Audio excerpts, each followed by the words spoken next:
So why are African leaders failing their own people?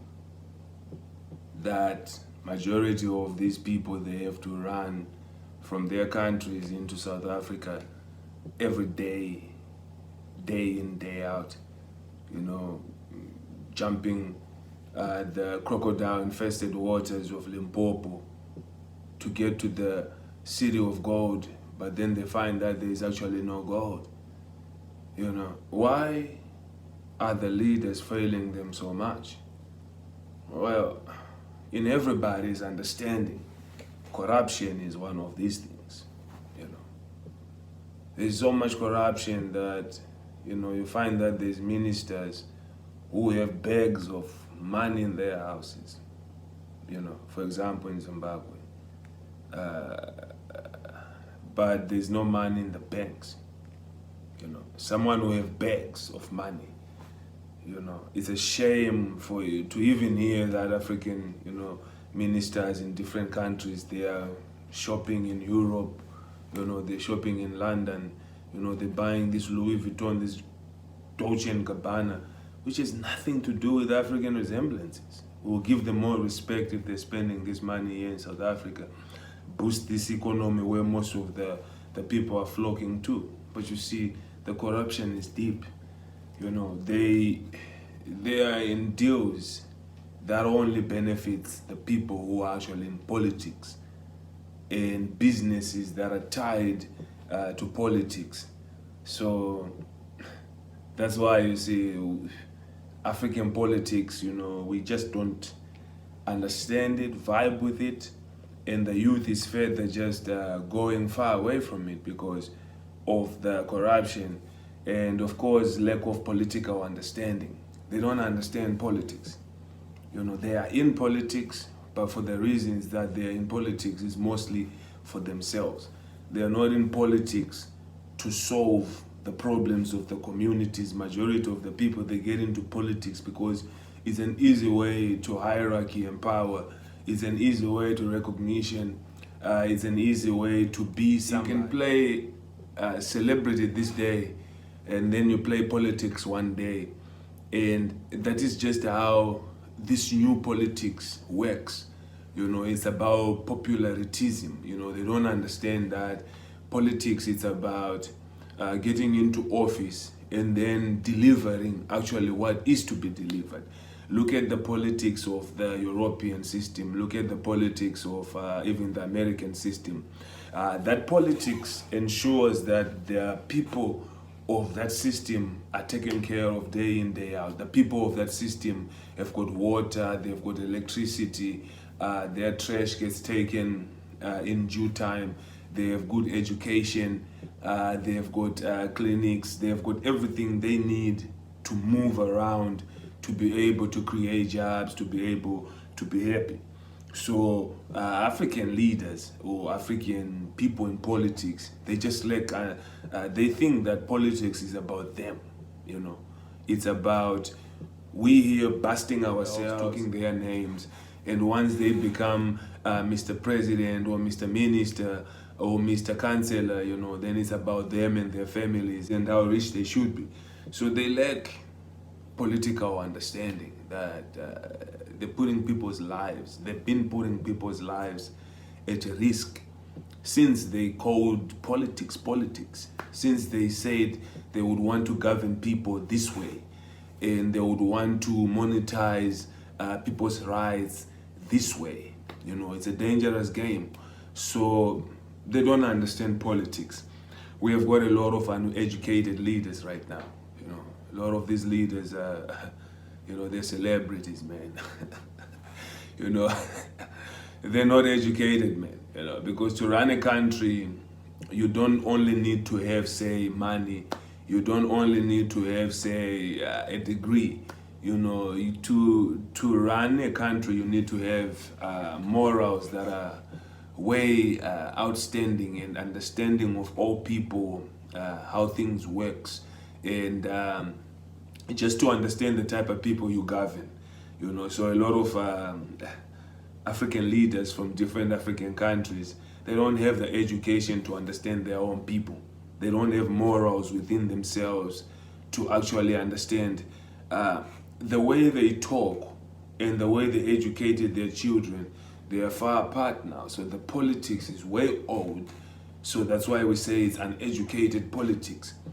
Because with all the technology we have now, if you look at majority of African ministers, presidents and stuff, they send their children to all these, good university outside Africa, Harvard, you name it and stuff. And all the talent, is wasted out there. It's just it's doing them good for their families while they are wherever they are overseas.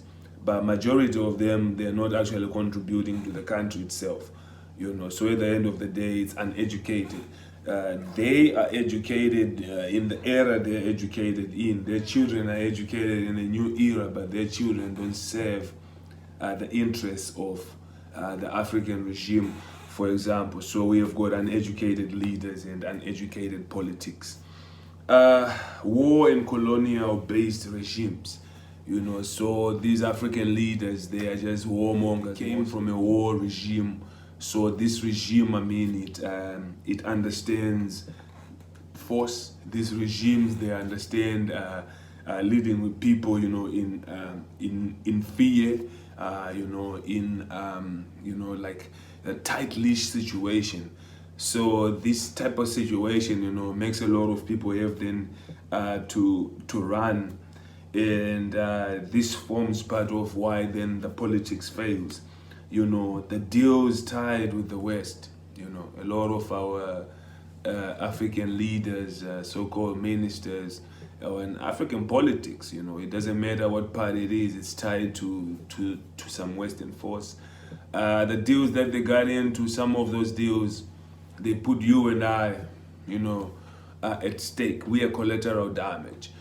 So remember when they say they're loaning a country this much money, we are collateral because our taxes to ensure that some of those loans and stuff they pay.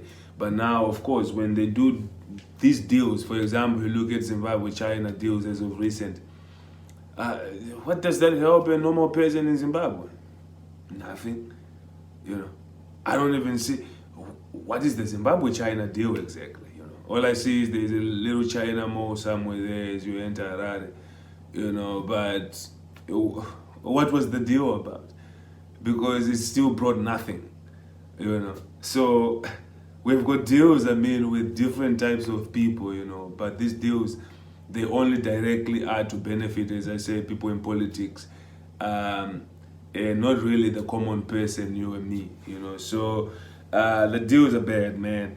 No vision, ambition, drive, or self-awareness. There's no vision, there's no ambition, and there's no drive. Because drive is to see your people being great. Ambition, is to have dreams. You move with a certain way that even all of us, we are so inspired. Like, wow, this president's ambitions are so amazing that definitely we will prosper. The drive. Where is the drive? There is no drive. The drive is just in talking. We should be doing the talking. And the people we elect should be doing the drive. But you see, there's no vision, ambition. The vision is just live and beauty. For example, Zimbabwean politics, my brother. If it's my sister, Azania Shabari, this BT guy from Zimbabwe, Triple C, the new Reform Party, they really want to get into power and change Zimbabwe's hope, but he's crying for the US dollar. He's telling them, no, we will bring back the US dollar. You see, when I was born, there was no US dollar in Zimbabwe. There was Zimbabwean dollar. It was working. So, no vision, ambition, drive, or self-awareness is stuff like that. Wishing to have someone else's state money, someone else's currency. And you wonder why majority of the Zimbabweans are flocking into South Africa. And this type of rhetoric right here from a BT guy, for example, is one of those reasons that brings, vote of no confidence. And people are like, nah, let's rather just go away now. So they don't have a vision, ambition, or drive of self-awareness, because if they have got those things, then they'll understand that people are actually not sleeping, people are not stupid. They can choose to carry on running politics like this as if it's their household, but I don't see any good that's coming from this. There's no accountability at all. You know, African politics has got no accountability. Again, Zimbabwe, as of recent, there's this pastor, I don't know if is he a triple C pastor or something. He got beaten so crazy. They opened up his back there, you know, with lashes. I think they said they beat him with a wire or something. If you check, I've got a video here called Failed Nation. It was even censored because some of the graphics that are in that video, they are so bad. People are cut open, you know, by whips. You know, there's no accountability, and then you ask, these people are sometimes said to have been, alleged to have been brutalized in the police camps by the police, but there's no investigation. Well, there is investigation, but there's never an outcome. And so at the end of the day, people live in fear. You know, there is no accountability at all from the leaders or the government. You know, divide and conquer from within. You know, so they divide and conquer from within. And I mean, come on, what's the point of even having people to hope for change? This is it. This is it. They fail this, then they must just leave politics, please. Because people are tired of this. They're tired of this. Colonial gates, systems, and structures. You see, some of these leaders came and then they became the gatekeepers. Some of them, they embarked on systems that were created. Some of our laws are technically not part of our systems. Of course, it's good to have an international law, but most of these people, they don't even understand what they're saying. And the law only works when it's for someone else. It never works for the law itself. You know, so the system is never wrong. It brutalizes when it wants to, brutalizes when it wants to, justifies when it wants to and when it needs to. These structures, man, they're not even meant, or there's actually no structure I've seen that's sustainable for a black child yet. And this is not something you can put on anyone that's not black to create these structures, because black people should know what black people want.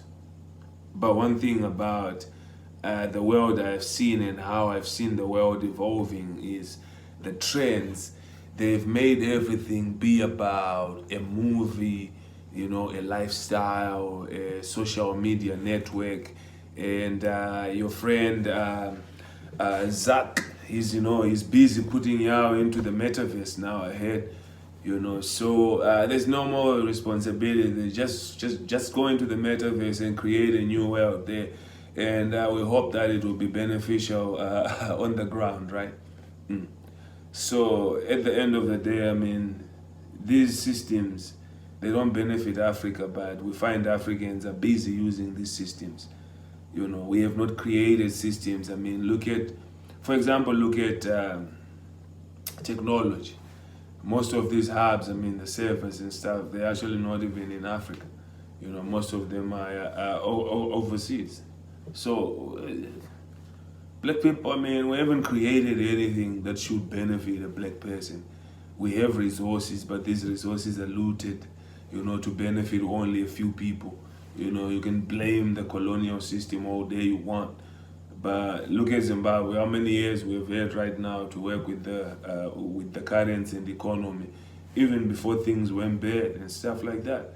You know what I'm saying? So it's just that we just don't appreciate our own. And that goes all the way even into Dudula, because Zimbabwe, you can say actually they are very xenophobic to their own, the Zimbabwean government, because they beat their own when the narrative does not go the way they want. So that's why we can never support movements like this, because you see, Zimbabwe is actually almost like Dudula on steroids, which actually got into power. So now if you see what they're doing with that power, it's detrimental to all of us. Some Zimbabweans can't even go back home right now because of only some people. So if the army can actually just be fair, neutral, and allow just for a free and fair voting, ZEC, coming together for the betterment of Zimbabwean people, whatever people want, they must just vote that. The colonial gate systems and structures are still in place, but now they are being used by our own people to oppress our own people. So that's why, African leaders, they will fail their own because of corruption, lack of political understanding, uneducated leaders, war, and colonial-based regimes, deals tied with the West, no vision, ambition, drive, or self-awareness, no accountability, divide and conquer from within, colonial gate systems and structures. For those people who have never read a book called 48 Laws of Power, you should. Because a few people don't understand that chaos is bad for maybe you, but basically it's very beneficial for someone else. So we must just understand the narrative here of what type of laws are working here, So I urge you all to go and read the book 48 Laws of Power to understand that sometimes they will need destruction. Sometimes they will need collateral damage. Sometimes they will need to be evil, to maintain and sustain this power. So I hope African leaders did not read this book and follow it to the core, because 48 Laws of Power are good. Some of the things are good in there, but not everything, because then it leaves you not being a human. You just go far. So on that note, that's why some of the African leaders will fail their own, because of a variety of things. And most importantly, they don't have self-love, belief, that their own people, if they are funded correctly, invested on, and given the right platforms, they can be great, which will make them cope up with the rest of the world, which will make them feel proud, happy, and all of that. On that note, I leave you, Africa. I appreciate y'all. Azania Shabari or Shabari, we give thanks, and stay blessed, and we keep seeking the wisdom just like this. Appreciate you. Have a blessed week ahead, and happy human rights to everybody. We all have a right to be alive as long as we're born, to be free. Freedom, it's not given, it's acquired. You gotta, yeah. Most importantly, take care of Africa.